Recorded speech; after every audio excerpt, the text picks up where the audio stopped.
आज की कहानी एक ऐसे राजा की है जिसने अपनी ही बेटी से विवाह कर लिया। दर्शकों, बहुत पुराने समय की बात है। एक बहुत विशाल राज्य था जिसका नाम था सूर्यपुर। वहाँ के राजा थे महाराज विक्रमादित्य। वे बड़े ही वीर और शक्तिशाली थे, लेकिन उनके जीवन में एक कमी थी। उनकी 3 रानियां थी। पहली रानी का नाम था सुभद्रा, दूसरी रानी नाम कमला और तीसरी रानी का नाम था रुक्मिणी। लेकिन तीन रानियां होने के बावजूद भी उनकी कोई संतान नहीं थी। राजा विक्रमादित्य को इस बात की बड़ी चिंता रहती थी, क्योंकि बिना वारिस के राज्य का भविष्य अंधेर में लटका हुआ था। प्रजा भी राजा की इस कमी से दुखी थी, लेकिन कोई कुछ कह नहीं पाता था। राजा विक्रमादित्य को शिकार का बड़ा शौक था।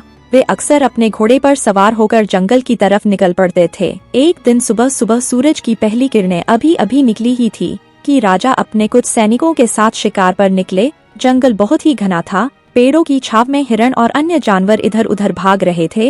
राजा का घोड़ा तेजी से दौड़ रहा था। तभी अचानक उनकी नजर एक बुजुर्ग महिला पर पड़ी। वो महिला जंगल के बीचों बीच एक छोटे से खेत में बैठी हुई थी। उसके हाथ में कुछ सूखी घास की पत्तियां थी और वो उनमें गांठें लगा रही थी। महिला की उम्र बहुत अधिक लग रही थी। उसके चेहरे पर झुर्रियां थी, लेकिन आंखों में एक अजीब सी चमक थी। राजा विक्रमादित्य को आश्चर्य हुआ कि इस वीरान जंगल में कोई बुजुर्ग महिला अकेली क्या कर रही है। उन्होंने अपने घोड़े को रोका और सैनिकों को इशारा करके रुकने को कहा। फिर राजा विक्रमादित्य घोड़े से उतरकर उस महिला के पास गए। राजा होने के घमंड में चूर होकर उन्होंने ऊंची आवाज में पूछा, अरे बुढ़िया, इस सुनसान जंगल में तू अकेली क्या कर रही है और इन पत्तियों में क्यों गांठें लगा रही है? बुजुर्ग महिला ने सिर उठाया और शांत स्वर में कहा, बेटा, मैं यहाँ धरती की सभी जीवों की किस्मत बुन रही हूँ।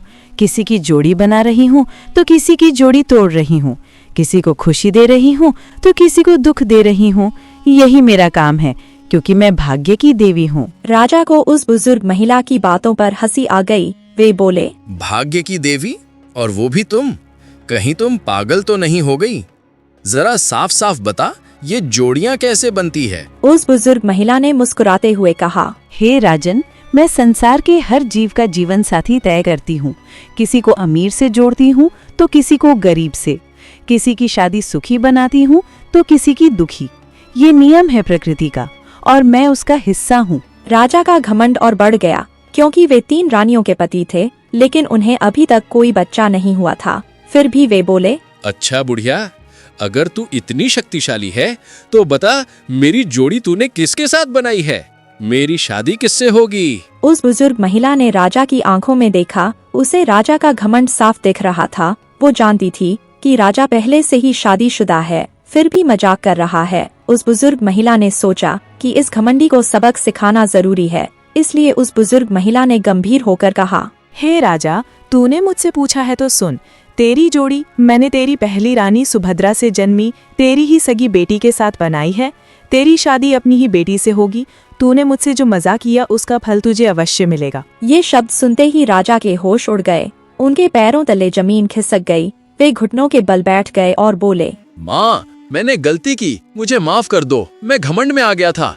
ये श्राप वापस ले लो। वो बुजुर्ग महिला बोली, बेटा, मेरा वचन कभी झूठा नहीं होता। तू राजा है, तेरे पास शक्ति है। अगर रोक सकता है तो रोक ले, लेकिन याद रख, भाग्य से कोई नहीं बच सकता। और इतना कहने के बाद महिला गायब हो गई, जैसे कि वो कभी थी ही नहीं। राजा विक्रमादित्य शिकार भूलकर उदास मन से महल लौट आए। उनका चेहरा पीला पड़ गया था। महारानी सुभद्रा ने उन्हें देखा तो वो भी चिंतित हो गई और महाराज से बोली, महाराज, आज आप इतने उदास क्यों हैं? शिकार पर क्या हुआ? राजा ने सारी बात बताई। रानी सुभद्रा सुनकर स्तब्ध रह गई और बोली, महाराज, ये तो असंभव है। हमारा तो अभी कोई संतान भी नहीं है। हम क्यों चिंता करें?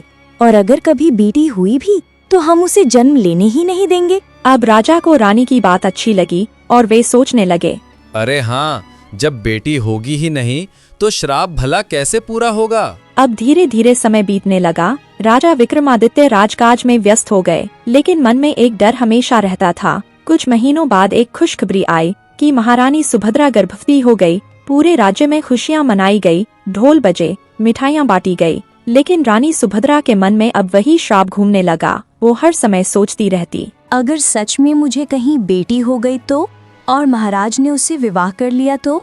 नहीं नहीं, महाराज भला ऐसा कैसे कर सकते हैं? क्या उस बुजुर्ग महिला का श्राप कहीं सच तो नहीं होने वाला? अब प्रसव का समय नजदीक आया। रानी ने अपनी सबसे विश्वसनीय दासी को बुलाया और उससे कहा, तुम 24 घंटे मेरे पास ही रहना, और अगर बेटी पैदा हुई तो उसे तुरंत मार देना, और इस बात का किसी को भी पता नहीं चलना चाहिए। रात्रि का समय था। आधी रात को रानी सुभद्रा ने एक सुंदर कन्या को जन्म दिया। कन्या इतनी गोरी और प्यारी थी कि चांद जैसी लग रही थी। रानी को जब होश आया और उसने देखा कि उसने एक बेटी को जन्म दिया है तो वो घबरा गई और दुखी मन से बोली, दासी, इसे ले जाओ और मार दो, नहीं तो ये हमारे पति के लिए एकदम कलंक बनेगी। दासी ने कन्या को उठाया। उसके मन में दया आई, लेकिन रानी का आदेश था कि इस शिशु कन्या को मार दिया जाए। दासी एक फावड़ा लेकर महल से निकली। रात अंधेरी थी। वो गांव पार करके जंगल की तरफ जा रही थी। तभी उसे रास्ते में एक सूखे गोबर का ढेर दिखा। दासी ने सोचा, जंगल जाना जोखिम भरा है, कोई देख लेगा, उससे बेहतर है कि मैं इसे यहीं दफना दूं। उसने फावड़े से गोबर खोदा, एक गड्ढा बनाया और उस शिशु कन्या को उसमें दफना दिया। फिर गोबर को ऊपर से ढककर महल की तरफ चली आई। महल पहुंचकर दासी रानी से बोली, महारानी जी, आपका काम हो गया। मैंने बच्ची को मारकर गोबर के ढेर में दफना दिया है। महारानी सुभद्रा ने राहत की सांस ली, लेकिन ऊपर वाले की लीला कुछ और थी। गोबर सूखा होने के कारण उसमें हवा का आवागम बना हुआ था। वो शिशु कन्या सांस ले पा रही थी। वो मरने की बजाय जीवित रही। और जब सुबह हुई तो एक किसान ने वो गोबर का ढेर खरीद लिया और उसे खाद बनाने के लिए एक कुम्हार दंपति को ठेका दे दिया। कुम्हार का नाम था रामू और उसकी पत्नी का नाम सीता। दोनों की कोई संतान नहीं थी और वे उम्र के आखिरी पड़ाव पर थे और संतानहीनता से बहुत दुखी रहते थे। किसान के द्वारा काम मिल जाने पर कुम्हार कुछ गधे लेकर अपनी पत्नी के साथ गोबर के ढेर को किसान के खेतों में डालने के लिए चल दिया। वहां पहुंचकर रामू गोबर के ढेर को फावड़े से खोदने लगा। जैसे ही रामू ने फावड़ा कन्या के करीब चलाया तो कन्या रोने लगी। अब बच्चे के रोने की आवाज सुनते ही रामू और उसकी पत्नी दोनों चौंक गए और बच्चे की आवाज पर ध्यान लगाने लगे। जब उन्हें विश्वास हो गया कि आवाज तो इस गोबर के ढेर में से ही आ रही है, तो रामू ने फावड़े को साइड में रखा और अपने हाथों से ही गोबर के ढेर को खोदना शुरू कर दिया और आखिरकार वो बच्ची तक पहुंच गया। उसने खुश होकर बच्ची को सही सलामत बाहर निकाल लिया। कन्या को बाहर निकालते ही रामू की पत्नी ने उस कन्या को झट से अपनी गोद में ले लिया और अपने सीने से लगा लिया। वे दोनों इसे ईश्वर का उपहार समझकर उस कन्या को अपने घर ले आए और अपनी बेटी के रूप में स्वीकार करके उसका बड़े ही प्रेम से पालन पोषण करने लगे और उन दोनों ने उसका नाम रखा सुंदरी, क्योंकि वो चांद जैसी सुंदर थी। धीरे धीरे सुंदरी बड़ी होने लगी। रामू और उसकी पत्नी ने सुंदरी को बड़े लाड़ प्यार से पाला। अब सुंदरी घर के कामों में हाथ बटाने लगी। वो मिट्टी के बर्तन बनाने में मदद करती, गधों को चारा देती। सुंदरी की सुंदरता पूरे गांव में मशहूर हो गई। लोग कहते, रामू की बेटी तो अप्सरा जैसी है। अब ऐसे ही धीरे धीरे कई वर्ष बीत गए। सुंदरी अब 20 बरस की हो चुकी थी। उसकी सुंदरता ऐसी थी कि गांव के लोग उसे देखकर दंग रह जाते। उसका रंग चांद की तरह गोरा, आंखें गहरी और काले घने बालों के लटे ऐसी कि कोई भी देखकर मोहित हो जाए। कुम्हार रामू और उसकी पत्नी सीता अपनी बेटी को देखकर धन्य हो जाते थे, लेकिन उनके मन में हमेशा एक डर रहता था कि उनकी साधारण सी जिंदगी में ये अनमोल रत्न कितने दिन सुरक्षित रहेगा। फिर भी वे सुंदरी को हर सुख देने की कोशिश करते। सुंदरी भी अपने माता पिता की हर बात मानती। वो सुबह जल्दी उठकर घर के काम निपटाती, फिर गधों का चारा लेने जंगल की तरफ चली जाती। अब एक दिन की बात है, जब सूरज डूबने को था और जंगल में सुनहरी रोशनी बिखरी हुई थी। सुंदरी अपने गधों को चारा खिला रही थी। वो एक पेड़ के नीचे बैठकर गुनगुना रही थी और उसकी मधुर आवाज जंगल में गूंज रही थी। और उसी समय राजा विक्रमादित्य शिकार खेलकर लौट रहे थे। उनके साथ कुछ सैनिक और घोड़े थे। राजा का घोड़ा तेजी से दौड़ रहा था, लेकिन जैसे ही राजा विक्रमादित्य की नजर सुंदरी पर पड़ी, वे रुक गए। सुंदरी की सादगी और सुंदरता ने उनके मन को छू लिया। सुंदरी गधों को चारा खिलाते हुए इतनी निश्चल लग रही थी कि राजा को लगा जैसे कोई अप्सरा धरती पर उतर आई हो। राजा ने सैनिकों को रुकने का इशारा किया और अकेले ही सुंदरी के पास गए। उन्होंने नम्रता से पूछा, हे कन्या, तुम कौन हो? इस जंगल में अकेली क्या कर रही हो? सुंदरी ने सिर उठाया और राजा को देखा। वो उन्हें पहचान नहीं पाई, क्योंकि राजा ने साधारण शिकारी का वेश धारण किया था। उसने विनम्रता से कहा, मैं कुम्हार रामू की बेटी सुंदरी हूँ। यहाँ अपने गधों को चारा देने आई हूँ। राजा को उसकी सादगी और मधुर आवाज ने और भी मोहित कर दिया। वे बोले, तुम्हारी आवाज और सुंदरता अनुपम है। क्या तुम बगल के गांव में रहती हो? सुंदरी ने हंसते हुए कहा। हाँ, मैं अपने माता पिता के साथ गांव में ही रहती हूँ। हम साधारण लोग हैं, बर्तन बनाते हैं। राजा ने सुंदरी से कुछ और बातें की और फिर अपने महल वापस लौट आए, लेकिन सुंदरी का चेहरा उनके मन से नहीं उतर रहा था। महल पहुंचकर उन्होंने अपनी पहली रानी सुभद्रा को बुलाया और कहा, महारानी, आज जंगल में मुझे एक ऐसी कन्या मिली जिसने मेरा मन मोह लिया। उसका नाम सुंदरी है और वो एक कुम्हार रामू की बेटी है और मैं उससे विवाह करना चाहता हूँ। अब रानी सुभद्रा ये बात सुनकर चौंक गई। उन्हें वो पुराना श्राप याद आ गया, लेकिन उन्होंने सोचा, ये तो एक कुम्हार की बेटी है और हमारी अपनी बेटी तो अब जीवित ही नहीं है। फिर भी रानी के मन में एक अजीब सी बेचैनी थी। वे बोली, महाराज, आपका निर्णय सर्वोपरि है, लेकिन पहले ये पता करना होगा कि वो कन्या और उसका परिवार कैसा है। फिर राजा ने तुरंत अपने विश्वसनीय गुप्तचरों को बुलाया और उनसे कहा, जाओ सिपाहियों, कुम्हार रामू के घर का पता लगाओ, उसकी बेटी सुंदरी के बारे में पूरी जानकारी लाओ। गुप्तचरों ने कुछ ही दिनों में सारी जानकारी जुटा ली। उन्होंने राजा विक्रमादित्य को बताया, महाराज, सुंदरी कुम्हार रामू और सीता की दत्तक पुत्री है, क्योंकि उनका कोई अपना बच्चा नहीं था। वो बहुत सुंदर, सुशील और मेहनती है। गांव में उसकी तारीफ हर कोई करता है। ये सुनकर राजा और खुश हो गए। उन्होंने रानी से कहा, रानी सुभद्रा, ये कन्या मेरे योग्य है। तुम रिश्ते का प्रस्ताव लेकर कुम्हार रामू के घर जाओ। रानी सुभद्रा को ये बात ठीक नहीं लगी, लेकिन राजा का आदेश था। उन्होंने सोचा, चलो अब महाराज की ये जिद भी पूरी कर देती हूँ। शायद ये विवाह महाराज को और मुझे भी उस बुजुर्ग महिला की श्राप की चिंता से मुक्त कर देगा। फिर अगले दिन रानी ने अपने विश्वसनीय ब्राह्मणों और नाइयों को बुलाया। उन्हें आदेश दिया कि वे कुम्हार के घर जाकर रिश्ते का प्रस्ताव देकर आए। ब्राह्मण और नाई कुम्हार रामू के छोटे से घर पहुँचे। रामू और सीता मिट्टी के बर्तन बना रहे थे। ब्राह्मण ने कहा, रामू भाई, हम राजा विक्रमादित्य की तरफ से आए हैं। महाराज आपकी बेटी सुंदरी से विवाह करना चाहते हैं। अब ब्राह्मण की जुबान से ऐसी बात सुनकर रामू और सीता के पैरों तले से जमीन खिसक गई। रामू कहने लगा, ये आप क्या कह रहे हैं? हम तो साधारण कुम्हार हैं। हमारी बेटी सुंदरी और राजा का रिश्ता, ये तो असंभव है। फिर ब्राह्मण रामू को समझाते हुए कहने लगा, रामू भाई, ये तुम्हारा सौभाग्य है। तुम्हारी बेटी रानी बनकर राजमहल में रहेगी। उसका भविष्य उज्जवल होगा। अब सीता ने सुंदरी को बुलाया और उसे सारी बात बताई। सुंदरी सुनकर चौंक गई और उसने कहा, माँ, मैं तो साधारण लड़की हूँ, राजमहल में क्या करूँगी? लेकिन अगर आप दोनों को ठीक लगता है तो मैं आपकी बात मानूंगी। रामू और सीता ने बहुत सोच विचार किया। उन्हें डर था कि अगर उन्होंने मना किया तो राजा विक्रमादित्य नाराज हो सकता है, और आखिरकार उन्होंने रिश्ते के लिए हामी भर दी। पूरे गांव में ये खबर फैल गई कि कुम्हार रामू की बेटी राजा विक्रमादित्य की दुल्हन बनेगी। लोग आश्चर्यचकित थे, लेकिन खुश भी थे। शादी की तैयारियां जोर शोर से शुरू हो गई। राजमहल में उत्सव का माहौल था। सुंदरी को सुंदर वस्त्र और गहने भेजे गए। गांव में भी ढोल नगाड़े बजे। अब शादी का दिन आया। सुंदरी को दुल्हन के रूप में सजाया गया। वो इतनी सुंदर लग रही थी कि लोग देखते ही रह गए। राजा विक्रमादित्य बारात लेकर कुम्हार रामू के घर पहुँचे। शादी बड़े धूमधाम से हुई और सुंदरी अब राजमहल की रानी बन चुकी थी। महल में रानी सुभद्रा ने सुंदरी का स्वागत किया और अपने पति राजा विक्रमादित्य की सुहागरात की तैयारी की। शादी की रात थी। महल के बाहर एक पेड़ पर 2 तोते बैठे हुए थे। रात के सन्नाटे में वे आपस में बात कर रहे थे और रानी सुभद्रा अपने कक्ष की खिड़की से बाहर देख रही थी और उनकी बातें सुन रही थी। एक तोला बोला, भाई, ये कैसा अनर्थ हो रहा है? राजा ने अपनी ही बेटी से शादी कर ली। तो दूसरा तोता बोला, क्या ये कैसी बातें कर रहे हो तुम? क्या तुम सच बोल रहे हो? भला कैसे?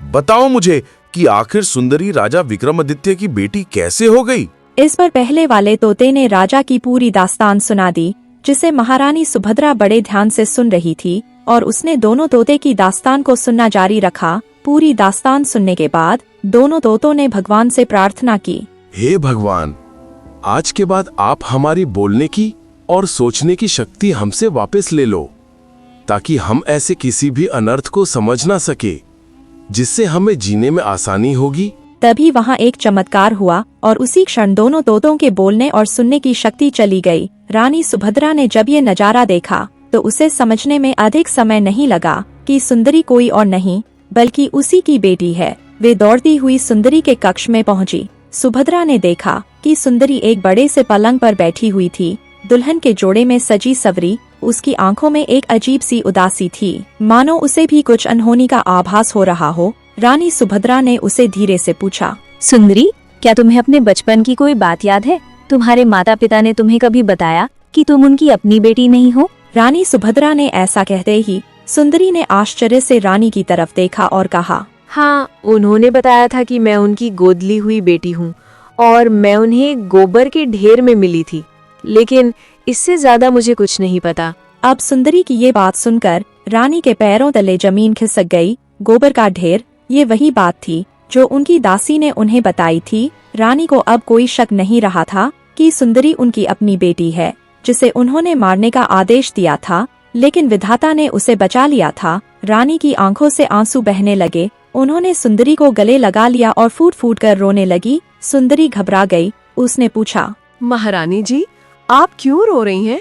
क्या मैंने कुछ गलत किया? तो रानी सुभद्रा ने सिसकते हुए कहा, नहीं बेटी, गलती तुम्हारी नहीं, हमारी है।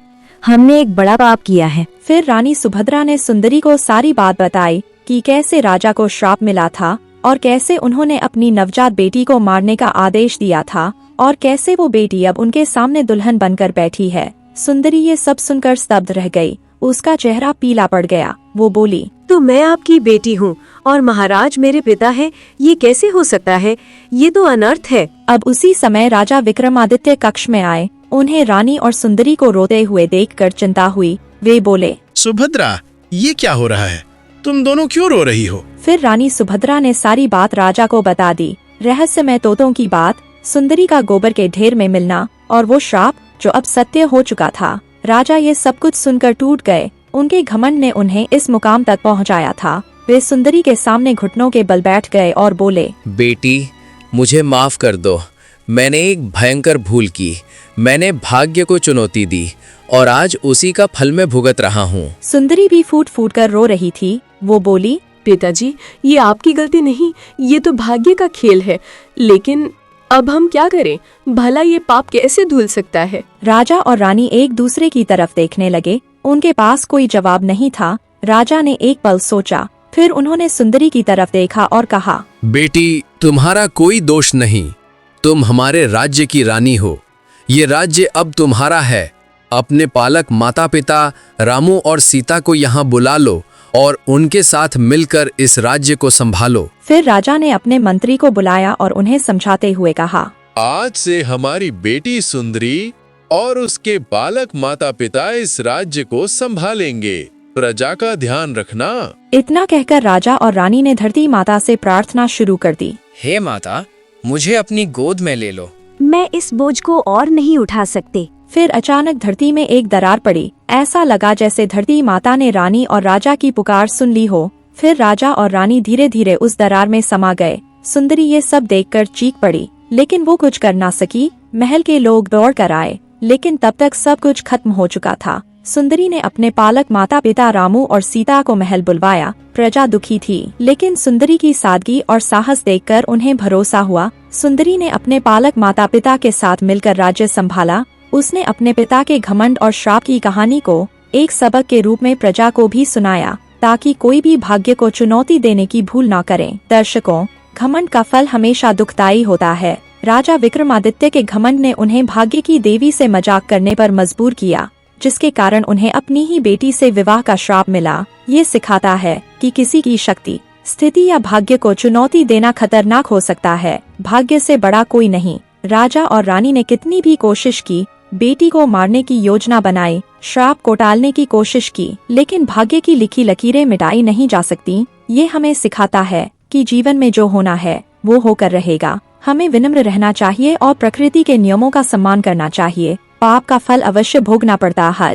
रानी सुभद्रा ने अपनी नवजात बेटी को मारने का आदेश दिया था। भले ही वो जीवित बच गई, लेकिन अंत में सच्चाई सामने आई और रानी को अपने पाप का एहसास हुआ। ये सिखाता है कि किसी निर्दोष को नुकसान पहुंचाने का पाप हमें जीवन में कहीं ना कहीं भुगतना पड़ता है। दया और प्रेम से जीवन संवरता है। कुम्हार दंपति रामू और सीता ने गोबर के ढेर में मिली बच्ची को अपनाया और उसे अपना सब कुछ दिया। उनकी दया और प्रेम ने सुंदरी को जीवन दिया और अंत में राज्य की रानी बनाया। ये सिखाता है कि सच्ची दया और प्रेम कभी व्यर्थ नहीं जाते। सच्चाई अंत में जीतती है, चाहे कितना भी छुपाया जाए। सच्चाई एक दिन सामने आ ही जाती है। गायों की बातचीत ने रहस्य खोला और सुंदरी को अपनी असली पहचान पता चली। ये सिखाता है कि सच्चाई को दबाया नहीं जा सकता। सादगी और साहस से बड़ी कोई शक्ति नहीं। सुंदरी एक साधारण कुम्हार की बेटी थी, लेकिन उसकी सादगी, विनम्रता और साहस ने उसे राज्य की उत्तराधिकारी बनाया। ये सिखाता है कि सच्चाई और अच्छाई की राह पर चलने वाला व्यक्ति अंत में विजयी होता है।